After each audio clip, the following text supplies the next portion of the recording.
What's up mga kuys? Eto na naman, panibagong vlog. Syempre, panibagong malamot na naman. So ayun na nga mga kuys, pupunta kami ng bukid. At syempre may nakita kaming aso. Yun no, jumebjeb bat dun siya oh. So ngayong vlog na to mga kuys, so kukuha pala kami ng Beshi call. Oo mga kuys, bisikol yung kukuhanin namin. Suso sa Tagalog. Suso ama, di nga suso. Magkaiba yun mga kuys, yung isa ikinukunot yun. At kung napapansin nyo pala mga kuys, may bago na naman kaming kasama. At kung di nyo pa siya kilala, syempre hindi nyo pa kilala, papakilala ko pa lang. Siya pala si Kimo ng Earth, Pakimo in short. At yun na nga mga kuys, so hindi ko na nga nambidyohan kung paano kami namulot ng Beshicol kasi nagtudo na siya. So halos makapuno pala kami ng isang timba dyan mga kuys. At dahil natuduan kami, atakas labas ang sisiw. Nga pinaglabo ni, kasla si kayo, nalabong maging kayo ng crush mo.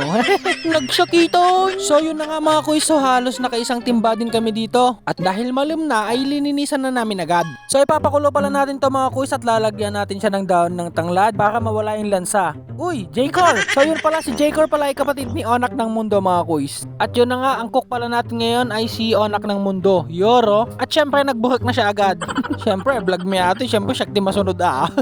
So kaya pala pinapakulo si Beshi mga kuys kasi para matanggal agad sa shell. At no madi makigatan kasusukit. At dahil di nga kasya sa lalagyan mga kuys, so lilipat na lang ni Onak ng Mundo sa mas malaking lalagyan. J-Core, tsaka manata na. At dalawang salang pala yung ginawa namin mga kuys kasi maliit lang yung kaldero, hindi siya magkakasya. Kaya kung magluluto kayo ng beshi mga kuys sa mas malaking kaldero na para minsanan. At ang pagsusukit ay amin lang sinimulan. So ganyan pala yung ginawa namin mga kuys. Sinusungkit namin siya ng tingting. Madik amo no kastoy aramidin nyo kapag nagluluto kayo ng beshi mga kuys. At paalala pala mga kuys, ang Beshicol ay nakaka-high blood. Iso nga no high blood ka, kahamo paspasan mga antikastoy, baka no sumalangit nawa ang iyong kaluluwa. Biro lang mga kuys. So ayun na nga mga kuys, so nalpas na namin sinukit-sukit ang lahat ng susukitan ng mga Beshicol. Naay, naman lang niya, pinidot na pay. At yun na nga mga kuys, so lalamasin pala natin siya ng asin. Uyoro! Una yun, nagmeti pa nagang maramas na nay. Kaya pala nilalamas ng ganyan yan mga kuys kasi malansa po yan. Linalamas? Malansa? Bars. Karat ng mga kuys, so hugasan po natin yan hanggang sa luminaw yung tubig. Kaya pala makapa-high blood tong Beshicol mga kuys kasi napakaraming proseso. Nagsakit yung ulaw. Pinidot naman nun. Nabisinan kan, madimpay na luluto. Kaya siguro makapa-high blood si Beshicol. At yun na nga mga kuys, so naglagay na nga si Onak ng Mundo ng mantika sa kawali, Yoro. At eto pala yung mga sangkap mga kuys, so luya at bawang lang. Wala kaming pampautlog eh. Kung may pampautlog kayo mga kuys, lagyan nyo para kompletos ricados. At linagay na nga ni Onak ng Mundo yung luya mga kuys. At dapat pala mga kuys naka-smile ka pag nagluluto ka. Yoro. Uy, J-Core, si Kamanen. Nakaadu ka na. At balik tayo mga kuys, so linagay na nga ni Onak ng Mundo yung bawang. Hindi dapat lutuin ng mabuti yan mga kuys kasi may piprito pa yan mamaya. At yun na nga mga kuys, so sinunod na pala namin yung Beshi mo, Beshiko, Beshicol.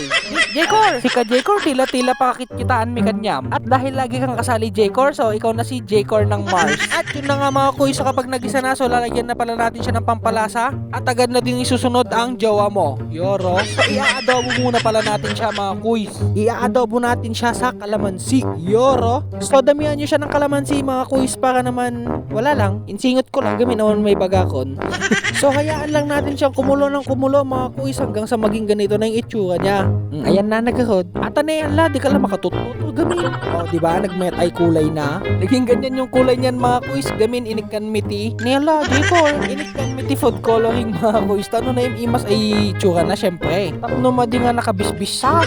At kapag nawala na yung sabaw mga kuys, so lagyan na natin siya ng mantika para maiprito. Yoro, yun, kita ba ta? Nagmet ay kulay na nga, naghimason. Halay, nagkalas tabosis na chok. At yun na nga mga kuys, so ipiprito lang natin siya ng piprito hanggang sa lumutong na siya. Yoro. At kapag medyo lumulutong na mga kuys, so pasingitan nyo siya ng siling green. So kaya pala namin lilagyan ng siling green yan mga kuys kasi trip lang namin. At malutong na nga, so pakinggan nyo mga kuys kung gaano kalutong.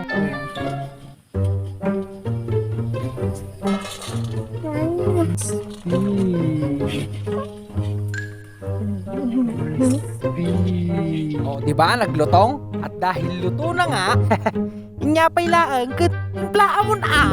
Tama na yan, inuman na. Guri ka. Timplaan ininuman garod, ininuman mangmangan ka mat. Ulit.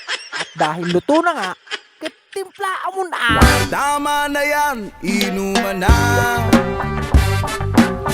Hoy pare ko'y tumagay ka. Nananabik na lalamunan. Naghihintay nag-aabang.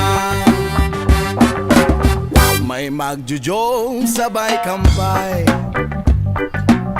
biglang inom sabay bigay, kwentuhan na walang saysay, tawanan na walang humpay. Pang drinking marathon ng laban,